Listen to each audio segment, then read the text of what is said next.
জয় প্রভু রামচন্দ্র। অযোধ্যাকাণ্ড।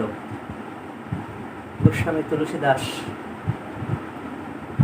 শ্রুতি সেতু পালক রাম তুমহ জগদীশ মায়া জানকী, जो सृजति जग पालती हरति रूप पाई कृपा निधान की, जो सहशिशु अहिषु महिरधु लखनु सहस्राचार ध्वनि, सुर काज करी नरराज तनु चले दलन खल निशिचर अनि। অযোধ্যাকাণ্ড। হে রামচন্দ্র, তুলসীদাস লিখছেন, আপনি স্বয়ং বেদ মর্যাদা রক্ষক, আর আপনার স্বরূপভূত শক্তি জানকী দেবী, তিনি শক্তি জানকী দেবী রূপে কৃপাপূর্বক জগতের সৃজন পালন সংহার করেন। পৃথিবীকে তিনি সহস্র মস্তকে, যে বিশ্ব চরাচর প্রভু, যে অনন্তনাগ, তিনি পৃথিবীকে নিজ সহস্র মস্তকে ধরে রেখেছেন। তিনি লক্ষণ রূপে আপনার সহচর। লক্ষণ কে? সহচর মানে সঙ্গে আছেন তো, ভাই। তো তিনি হলেন জগতের, পৃথিবীকে নিজ সহস্র মস্তকে বিশ্ব চরাচর যিনি ধরে রেখেছেন, তিনি লক্ষণ, শেষ নাগ, অনন্ত। হে প্রভু, সুরকাজ করি নররাজ তনু চলে দলন খল নিশিচর অনি। আপনি দেবকার্য সম্পাদন হেতু রাজবেশে আপনার আগমন, আপনি দুষ্ট রাক্ষস সৈন্য বিনাশ করতে চলেছেন। তো আমরা আজকে প্রথম রাম রসায়নের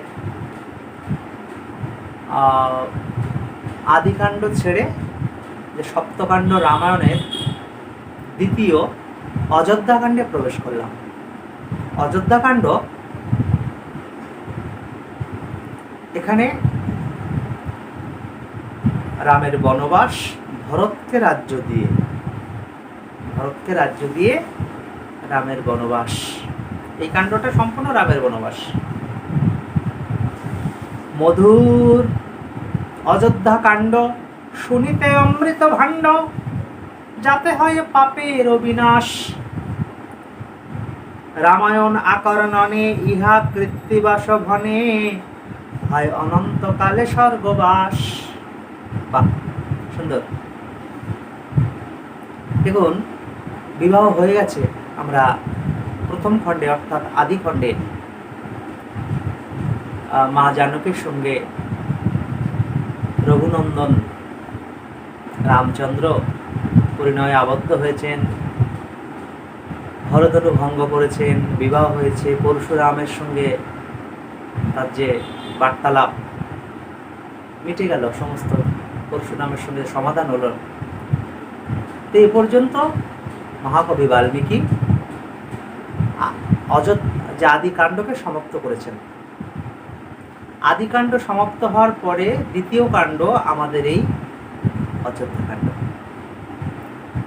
তো অযোধ্যাকাণ্ডের শুরুটা এভাবে যে দশরথ বৃদ্ধ হয়েছেন, তো আর রামচন্দ্রকে যৌবরাজ্যে অভিষিক্ত করাবেন। তো সেহেতু রামচন্দ্রকে রাজনীতিবিদ্যা সেগুলো পরিপক্কতা করাচ্ছেন, যে কিভাবে তিনি তার যশ বৃদ্ধি হবে। তো তিনি একদিন বসে বসে এই শিক্ষামূলক কথাগুলো রামকে শোনাচ্ছিলেন। আর সকল রাজা বিবাহিত যৌতুক দিতে এসেছিল, তখন দশরথকে তারা বলেছিলেন, প্রস্তাবটা দিয়েছিলেন যে রাম তো বীর, বড় বড় দৈত্য বধ করেছে, তো তাকে আপনি এবার যৌবরাজ্য অভিষিক্ত করেন। তাই বাবা তার পুত্র রামচন্দ্রকে এই বিদ্যা শেখাচ্ছেন। পরনিন্দা পরহিংসা পরপীড়া না করিবে মনে, কভু না করিও রাম লোক পরধনে। শরণাগতকে আশ্রয় দেবে, বিনা অপরাধে প্রাণ নেবে না, দেবদ্বিজে ভক্তি রাখবে, জপ তপ ধর্ম পালন করবে, প্রজার সুখে রাজার আনন্দ। আমি কবে দেহত্যাগ করব, বৃদ্ধ হয়েছি, তাই তোমাকে রাজ্যভারটা দেব। শ্রী গুরুদেব বশিষ্ঠ মুনির সঙ্গে পরামর্শ করলেন। অযোধ্যা নরপতি দশরথ বলে, ঠিক, উত্তম প্রস্তাব। গুরুদেব বললেন, তো সেইভাবে রাম যজ্ঞরাজ্যে অভিষিক্ত হবে পুষ্যা নক্ষত্র যোগে। তো সেই যোগটা আগামীকালই আছে, আর দেরি নয়। সপ্ততীর্থের জল, সপ্ত সমুদ্রের জল তরুণটা এমনভাবে পতাকা দিয়ে মুড়িয়েছে, আর যজ্ঞের হোমকুণ্ডে বশিষ্ঠ সব আয়োজন করছেন। চারিদিকে সাজো সাজো রব, সবার মনে আনন্দ, রাম রাজা হবে, সবাই খুশি, আমাদের রামদাদা রাজা হবে। হ্যাঁ, রামকালী রাজা হবে, আজ অধিবাস। মা, যে প্রাসাদের ওপরে কুজিমন্থরা, কৈকেয়ীর যিনি দাসী, তার বাবা কৈকেয়ীকে যেমন বিবাহ দানকালে সঙ্গে কুজিকে দিয়েছিলেন, তরুণের উপর তাকিয়ে দেখে ঢুক ঢাক ঢোল, কি আনন্দ মহোৎসব চলছে, আবির রঙে লাল সবাই। কালিরাম রাজা হবে, আজ অধিবাস। কালে রাম রাজা হবে, আজ অধিবাস।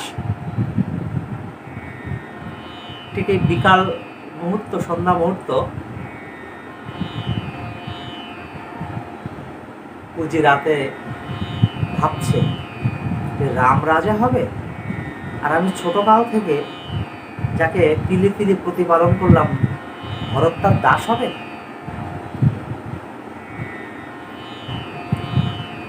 ঠিক অর্ধরাত্র হলো, কুজিমন্থরা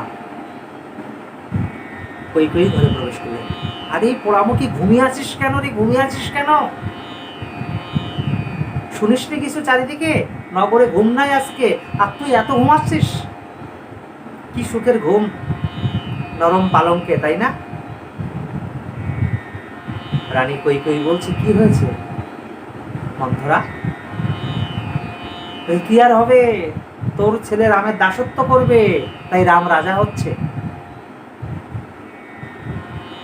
চারদিকে রামের জন্য কি উৎসব চলছে। আর ভরতকে মামার বাড়ি পাঠিয়ে দিয়েছে না, কে কয় রাজ্যে, তার যে মাতুল যুধাজিৎ, সে মামার কাছে পাঠিয়ে দিয়েছে। আর এই আড়ালে সুযোগে রামকে রাজা করছেন রাজা।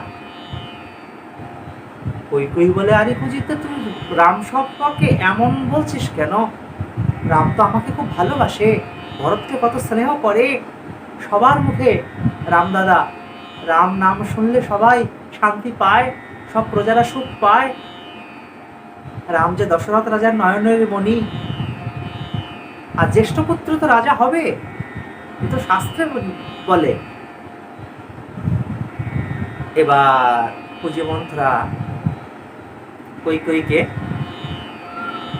তার বিষোদ্গার করছেন। দেখুন, আমরা অযোধ্যা কাণ্ডটা একটা দিনই সমাপ্ত করতে চাই, কারণ আমাকে এখন অনেক এগোতে হবে। 24,000 শ্লোক, এখানে শ্লোক ধরে ধরে বা কৃত্তিবাসী পয়ার ধরে ধরে বা তুলসীদাসী রামায়ণের পয়ার ধরে ধরে যদি আস্বাদন করা হয়, এর রামায়ণ ভগবানের লীলা সমুদ্র পার হওয়া যায় না। কিন্তু অনেক অনেক ভক্তের মনে বাসনা যে আপনি গৌরলীলা আস্বাদন করাচ্ছেন না কেন, ভাগবত প্রবেশ করলেন না কেন, ভক্ত চরিত্র বলছেন না কেন। হবে 7টি কাণ্ড, সেগুলো তো হবে। 7টি কাণ্ড দীর্ঘায়িত, যেমন মহাভারত আরো বড়, 1 লক্ষ শ্লোক। তো এগুলো অনেক সময়ের প্রয়োজন। এভাবে দৌড়িয়ে দৌড়িয়ে বলা ঠিক ভাব রস এতে সিঞ্চিত হওয়া যায় না। মহাকবি বাল্মীকি যে মধুরাতে মধুর কলম, রসসিক্ত তার লেখনী, এগুলো আস্বাদনীয় বিষয়, ভাবের বস্তু, রসের বস্তু। তো এই করুণ কাণ্ড করুণ রসের কাণ্ড এটা। আমরা সাহিত্যে 12টি রস আছে, 7টি মুখ্য, 5টি মুখ্য, 7টি গৌণ। বীর, করুণ, অদ্ভুত, হাস্য। তাহলে আমরা করুণ রসটা আস্বাদন করবো এখন। করুণ, ট্র্যাজেডি, বিষাদে ভরা। তো এটা যদি ধরে ধরে পুঙ্খানুপুঙ্খভাবে চুলচেরা বিশ্লেষণ করা যায়, অনেক সময়ের প্রয়োজন। তো আমরা যতটুকু রামকথা আমরা শ্রবণে, মননে, চিন্তনে যতটুকু গাঁথতে পারি, তো আমরা এই কৃত্তিবাসী বা তুলসীদাসী বা বাল্মীকি রামায়ণটাকে অযোধ্যাকাণ্ড একদিনে সমাপ্ত করতে চাই। সুতরাং আমাকে অনেক দ্রুত এগোতে হবে। তো কৈকেয়ী বরটা চাইলেও কিন্তু রামের যেদিন যৌবরাজ্য অভিষিক্ত হবে, বাল্মীকি বলছেন যে এই দিনই বরটা চেয়েছিল, আর এই দিনে রামের বনাগমন হয়।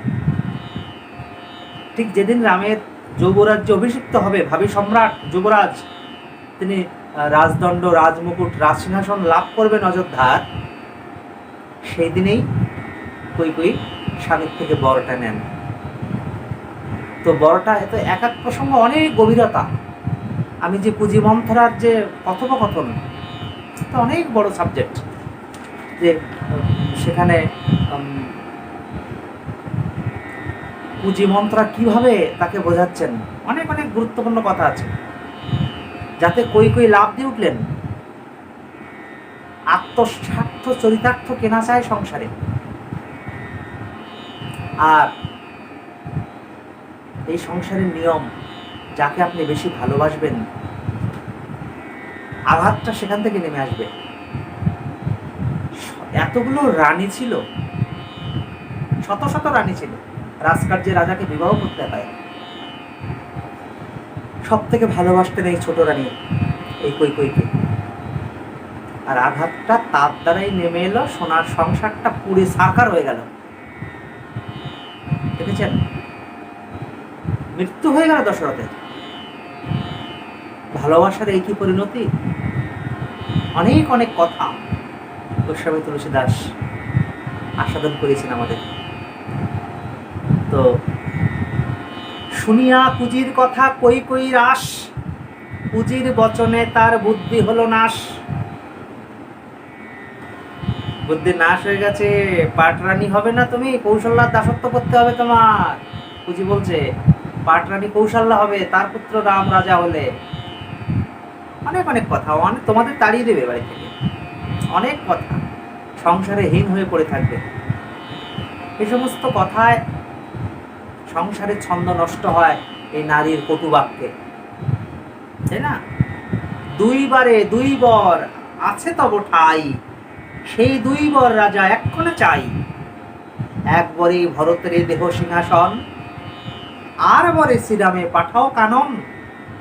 14 বৎসর থাকুক রাম বনে, ততকাল ভরত বসুক সিংহাসনে। নিষ্ঠুর বাক্য। এই সমস্ত কথা শুনে রাজা, কি রাম বনে যাবে? এ কি বললে তুমি?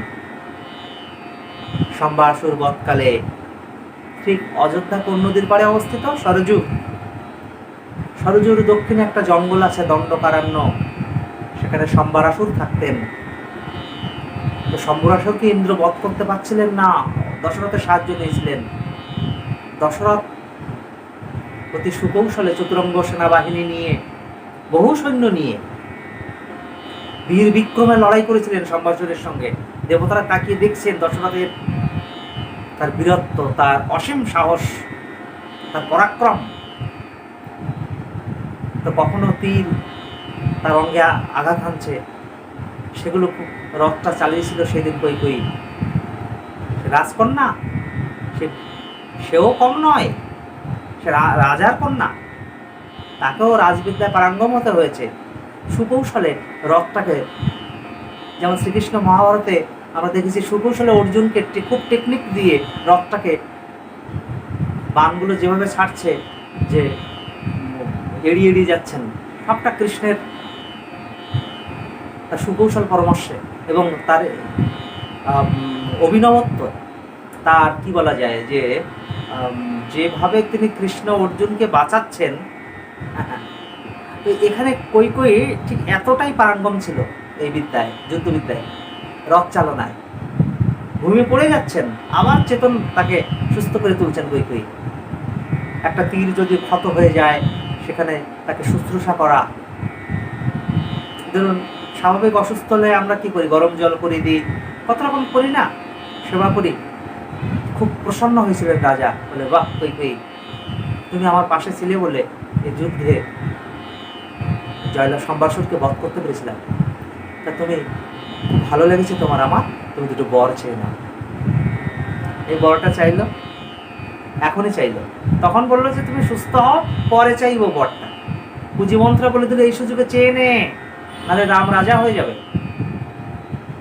তো যখন রামকে বনে পাঠাবেন, নিষ্ঠুর বচনে রাজা কেঁপে উঠলেন। বুকে কৈকেয়ীর বাণটা শেল হয়ে ফুটলো। কিছুক্ষণের জন্য রাজা সম্বিত হারালেন। চেতন পেয়ে ধীরে ধীরে সর্বাঙ্গে ধুলা, মাটিতে পড়ে গেছে রাজা। যে রাম ছাড়া তো আমার অন্য গতি নাই। ওরে পাপিয়সী, আমাকে বধ করবার প্রার্থনা তোমাকে কে দিল? রাম যদি জঙ্গলে যায় আমি বাঁচব না। রাম যবে বনে যাবে সেইখানে আমার মরণ হবে। তো স্বামী বধ করে 3 কুল মজাবে? এটা এরকম কাল ভুজঙ্গিনীর মতো 20 দাঁতের চবল, ভুজঙ্গিনী মানে সাপ, কাল ভুজঙ্গিনীর মতো 20 দাঁতের ছবল তুমি আমার পরে বসালে? আমার প্রাণ দান করো। কাল প্রভাত হতে না হতেই বহু রাজা প্রবেশ করবেন। কত ভালোবাসতেন কৈকেয়ীকে। প্রদাগারে প্রবেশ করে সেখানে অলংকার মাটিতে ছড়িয়ে দিয়ে নোংরা কাপড় পরে কৈকেয়ী শুয়েছিল। কেন? কৈকেয়ী অভিমান করেছে, রাজা মান ভাঙাতে এসেছিল। কি হয়েছে, তোমাকে কি কটুবাক্য বলেছে, নাকি এমন অসুস্থ হয়েছে তুমি? তখন কৈকেয়ী এই কথাগুলো বলে। হ্যাঁ, দুটো বর এই সময় মন্থরার কুযুক্তিতে, কুপরামর্শে, তার ইন্ধনে, তার প্ররোচনায় কৈকেয়ী রাজার কাছে সেই দুটো বর প্রার্থনা করে দিচ্ছে। কৈকেয়ীর পায়ে রাজা লোটে ভূমি তলে, সর্বাঙ্গ তিতিল তার নয়নেরও জলে। ক্ষমা করো কৈকেয়ী, তুমি আমাকে ক্ষমা করো। স্ত্রীর বশ, যার যুদ্ধ দেবতারা দাঁড়িয়ে দেখতো, স্ত্রীর বশ দশরথ আজ। স্ত্রী বশ যে জন, তার হয় সর্বনাশ। গাহিল অযোধ্যা কাণ্ড কবি কৃত্তিবাস। দেখুন, তো তখন কৈকেয়ী দশরথকে বলছে, বিশ্বাসঘাতক আপনি, বর দিতে চেয়েছিলেন কেন? হ্যাঁ, আমি কোন অন্যায় করেছি যে ভরত বাড়িতে নাই, এই সুযোগে আপনি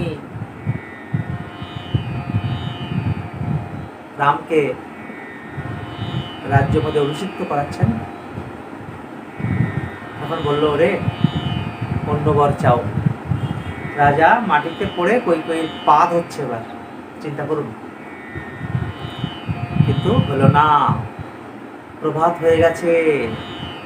সব বাইরে প্রাঙ্গণে সব মুনি ঋষি, অন্য দেশের প্রতিবেশী রাজারা সব এসেছেন। সে রাজা কেন কৈকেয়ীর ঘর থেকে বেরোচ্ছেন না? তো অন্দরমহলে প্রবেশের অধিকার ছিল সুমন্ত্র। এটা এদের অভিভাবক বলতে পারেন, আবার এই অযোধ্যা নগরীর মন্ত্রী তিনি। ছোটকাল থেকে রামকে মানুষ করেছেন, 4 ভাইকে মানুষ করেছেন। এই সুমন্ত্র কখনো সারথি, সে মন্ত্রী, সুপরামর্শ দান করেন। ভেতরে গিয়ে দেখছে বঙানি শব্দ আসছে, রাম রাম রাম রাম, বঙানি শব্দ। প্রবেশ করে বলছে যে বাইরে অনেক রাজ্যের রাজারা চলে এসছে, মুনি ঋষিগণ যজ্ঞ বশিষ্ঠ মুনি আয়োজন করছেন। তিনি সম্বিতহারী কখনো পড়ে থাকছেন। কৈকেয়ী পাশ থেকে বলল, রামকে এখানে ডাকা হোক। তো তখন রামচন্দ্র এলেন। রামচন্দ্র আসার সঙ্গে সঙ্গে অমনিভাবে আমাদের কৈকেয়ী রামকে দেখে বলছে, তোমার সত্যবাদী পিতা আজকে সত্যভ্রষ্ট হয়েছে। কেন? পিতার নামে অপবাদ কেন? রামচন্দ্র বলছেন, আমার পিতার নামে অপবাদ কেন? বলছে, তোমার সত্যবাদী পিতা সত্য রক্ষা করতে পারছেন না, সত্যকে বিসর্জন দিয়েছে। যে সত্যকে বিসর্জন দেয় তার সর্ববাস নয়, তার সর্বনাশ হয়। তো আজ কি আমার পিতা? শ্রীরাম বলেন, মা তো কহত কারণ, কেন পিতা বিষাদিত ভূমিতে শয়ন? আমি কি অন্যায় করেছি পিতার চরণে? ভরত শত্রুঘ্ন দুই ভাই বাড়িতে নাই, সে কারণে কি পিতার মনোদুঃখ হয়েছে, ওই জন্য শুয়ে আছে মাটিতে? নাকি তুমি পিতাকে কোনো কটুবাক্য বলেছ? তখন বললেন, দেখো, তোমার পিতার কাছে আমার দুটি বর চাওয়া ছিল, তিনি সেই প্রতিজ্ঞা ভ্রষ্ট হচ্ছেন। রামচন্দ্র বললেন, মা, কি বর চাওয়া ছিল? শিরে জটা ধরি তুমি পরিবে বাকল, বনে 14 বছর খাইবে ফুল ফল। তুমি গাছের ছাল করে বাকল করে মাথায় জটা ধরে 14 বছর বনে থাকবে। আর এটা হলো প্রথম চাওয়া। আর দ্বিতীয় চাওয়া, এই 14 বছর আমার গর্ভের জাত সন্তান ভরত রাজা হবে। এই পিতৃ ঋণ, আমার কাছে তোমার বাবা ঋণ আছে, এই ঋণ তুমি পুত্র হয়ে পিতৃ ঋণ খণ্ডন করো। রামচন্দ্র বললেন, হ্যাঁ মা, আমি 14 বছর বনে যাব। ভরত আর শত্রুঘ্নকে তাহলে মাতুলালয় থেকে আনানো হোক। কৈকেয়ী বললে, তুমি আগে বনে বেরিয়ে যাও, তারপর ভরতকে আনানো হবে। রাজা মাটিতে শুয়ে স্বপ্নের মতো দুজনের বাক্য শুনছেন। রাম বলে, আমি সীতাকে মায়ের কাছে রেখে মাকে প্রণাম করে বেরিয়ে যাচ্ছি। দশরথকে প্রণাম করতে এসছেন রাম। বাবা, তুমি কোনো চিন্তা করো না, দেখতে দেখতে 14 বছর কেটে যাবে, তোমার ঋণ আমি শোধ করবো পুত্র হয়ে। আমি যে, তুমি তো আমাকে আদর্শ পুত্র বলে জানতে, তোমার সত্য থেকে তুমি ভ্রষ্ট হবে না, তোমার সত্য তুমি রক্ষা করবে। কৌশল্যা তখন ঠাকুর ঘরে পূজা দিচ্ছিলেন। মা, আমি পিতার সত্য রক্ষা করার জন্য, তুমি সীতাকে দেখো। সীতা, তুমি মার কাছে থাকো, আমাকে একটু বনে যেতে হবে 14 বছরের জন্য। পূজার থালা হাত থেকে পড়ে গেল মায়ের। কৌশল্যা তিনিও মাটিতে পড়ে সম্বিত হারালেন, জ্ঞান হারালেন। সীতা গেলেন, কোথায় চলেছ তুমি? না, আমি না তোমার অর্ধাঙ্গিনী? না না, তুমি তো রাজনন্দিনী, তুমি মাকে সেবা করবে, বাবাকে সেবা করবে। লক্ষণ শুনছেন কথাগুলো, বলে, বাবা, বলে, ক্ষত্রিয় রাজা হবে আর জঙ্গলে যাবে তুমি? ওই কৈকেয়ী, আগে মায়ের কথা শুনতে হবে। কৌশল্যা মা কি বলছেন?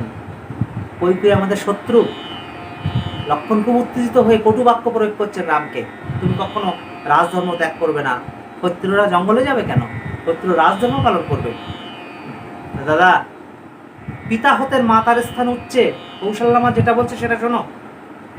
তুমি আগে রাজা হয়ে পরে বনবাসে যাবে। পিতৃসত্য পালন না করলে, রাম বলছেন যে তিনি হয়তো বিমাতাকে তাড়িয়ে দেবেন। জানো লক্ষণ, আমাকে পিতৃসত্য পালন না করলে কৈকেয়ীকে তাড়িয়ে দেবেন পিতা। এটা কি ঠিক হবে? কৌশল্যা বলেন, দেখো, তুমি পিতৃসত্য পালন করবে না মাতৃসত্য স্মরণ করবে, মাতৃবরণ চাইবে, কোনটা করবে? বিধাতা, কি করলে তুমি? সুখ দুঃখ না ভঞ্জিলে কর্ম না হয় খণ্ডন। সুখ দুঃখ দেখো ভাই ললাট লিখন। লক্ষণকে বলছে, সুখ দুঃখ না ভঞ্জিলে কর্ম না হয় খণ্ডন।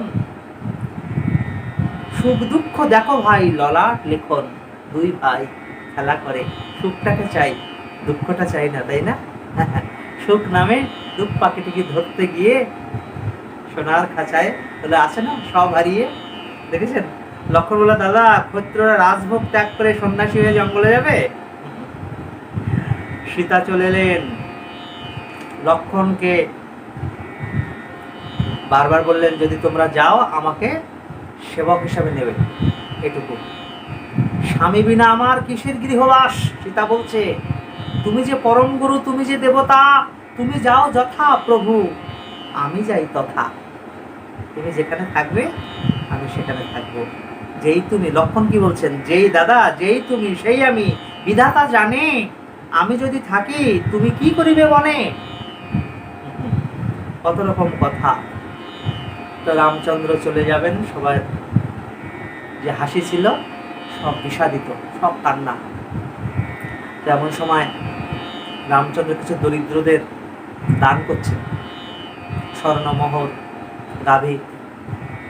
ত্রিজটা বলে একটা খুব দরিদ্র, রাম দান করছে, অনেক দান নেব, খুব আনন্দ করছেন সে। বশিষ্ঠ মুনি মাথা নত করে আছে। বশিষ্ঠ কৈকেয়ীকে বোঝালেন, সুমন্ত কৈকেয়ীকে বোঝালেন, কিন্তু এই নারী সমস্ত সংসারটাকে পুড়িয়ে নিশাচরী রাক্ষসীর মতো সমস্ত সংসারকে তছনছ করে দিল। গুরু বাক্য মানল না। সুমন্ত মন্ত্রী জ্যেষ্ঠ, তিনি তার বাক্য মানলেন না কৈকেয়ী। অনেক অনেক কথা সুমন্ত তাকে পূর্বের কথা বলে দিয়েছিল যে তোমার মাও তোমার বাবাকে এইভাবে ত্যাগ করেছিল, আর তারই গর্ভের সন্তান তুমি। জানো তোমার মা তোমার বাবাকে কেন ত্যাগ করেছিল? একটা পূর্ব ইতিহাস আছে। কৈকেয়ী কেকয় দেশের রাজা তার স্ত্রী অর্থাৎ এই কৈকেয়ীর মাকে ত্যাগ করেছিলেন। এটা অনেক কাহিনী আছে, কিন্তু তাতে তো আমাদের প্রবেশ করতে অনেক গভীরতা প্রয়োজন হবে। তো যাই হোক, আমরা এটা আজকে শেষ করতে পারবো না, তবে একটু আমি ইঙ্গিত প্রদান করে যাই। রাম যখন প্রথম রাতে, জনগণ সব প্রজারা গেছিল, কেন? রামের বিরহকে সহ্য করতে পারছিল না যে রাম বনবাস হবে। ভরত শত্রুঘ্ন মামার বাড়িতে, তখন সুমন্তকে অজ্ঞান অবস্থায় বলে দিলেন রাজা যে কিছু 4 দিন অন্তত যাও, কিছু স্বর্ণমোহর অর্থ নিয়ে কোন জঙ্গলে কিভাবে থাকবে। সীতাকে যখন বলকল পরানো হয়েছে, রাম তাকিয়ে দেখছে একটা নববধূ, সবাই রানীরা তাকিয়ে দেখছে, ঘরের লক্ষ্মীকে তার মাথায় জটা বেঁধে দিচ্ছে আর গাছের ছাল পরাচ্ছে, হাতে সমস্ত স্বর্ণ অলঙ্কার খুলে নিয়ে, রাজপোশাক খুলে নিয়ে তাকে কি বেশে পড়াচ্ছে। দশরথ সহ্য করতে পারেনি যে অন্তত ওরে কৈকেয়ী তো সীতাকে ফেরাতে বলো তোমার মুখ দিয়ে, এ কি গৃহের লক্ষ্মী চলে যাচ্ছে। আচ্ছা, সে যে কি করুন কাহিনী। তো আজকে তো সমাপ্ত করতে পারলাম না অযোধ্যাকাণ্ড, তো এটুকু বলি। তিনি প্রথম রাতটা ছিলেন তমসা নদীর পাড়ে, দ্বিতীয় রাত তিনি গঙ্গা নদীর তীরে ছিলেন, সেখানে শৃঙ্গবেরপুরে। এই শৃঙ্গবেরপুরীতে নিষাদ চণ্ডাল যে গুহা, যাকে রামচন্দ্র আলিঙ্গন দিয়েছিলেন, সে ডেকেছিল আমার ঘরে চলো। বলে না, তুমি কুশ বিছিয়ে দাও, এই কুশের কাটার উপরে আমার শয়ন হবে। ফলমূল এনে দিলেন, সেখান থেকে গঙ্গা পার করে দিলেন। গুহা সুমন্ত সঙ্গে চলেছে, ত্রিবেণীতে এলেন, প্রয়াগে, এখানে ভরদ্রাজ ঋষির আশ্রম। তো সেখান থেকে তিনি চলে গেলেন যমুনা তীরে চিত্রকূট পর্বতে। তুলসীদাস উচ্চারণ করলেন কামতপুরী জায়গাটা, সেই কামতপুরী, কামতাপুরী বলা হয় চিত্রকূট। চিত্রকূটের বর্ণনা আগামীকাল করব। চিত্র মানে ছবি, কূট মানে পাহাড়, ধনুকের মতো বাঁকা পর্বত, আর মন্দাকিনী অত্রি অনুসূয়ার আশ্রম এটা। এখানে ভজন করেন অসংখ্য মুনি ঋষি। মন্দাকিনী নদী প্রবাহিত। চিত্রকূটের রামঘাট আছে আজও, যেখানে বসে গোস্বামী তুলসীদাস রামলীলা আস্বাদন করেছিলেন। রঘুবীর তার চন্দন লাগিয়ে দিয়েছিল ললাটে। এই যে রামচরিত মানস রচয়িতা তুলসীদাস গোস্বামী তুলসীদাসকে। চিত্রকূট অতি মনোরম জায়গা, এখানে ভরতকূপ আছে, রামঘাট, সীতাকুণ্ড, উক্ত গোদাবরী। এই চিত্রকূট রামের, এখানে পত্রী অনুসূয়ার গৃহে তাদের বাসস্থাপন হবে। জয় শ্রী রামচন্দ্র, জয় শ্রী রাম কথা, জয় গৌর ভক্তবৃন্দ। सीताराम चरित अति पावन, मधुर सरस अरु अति मन भावन।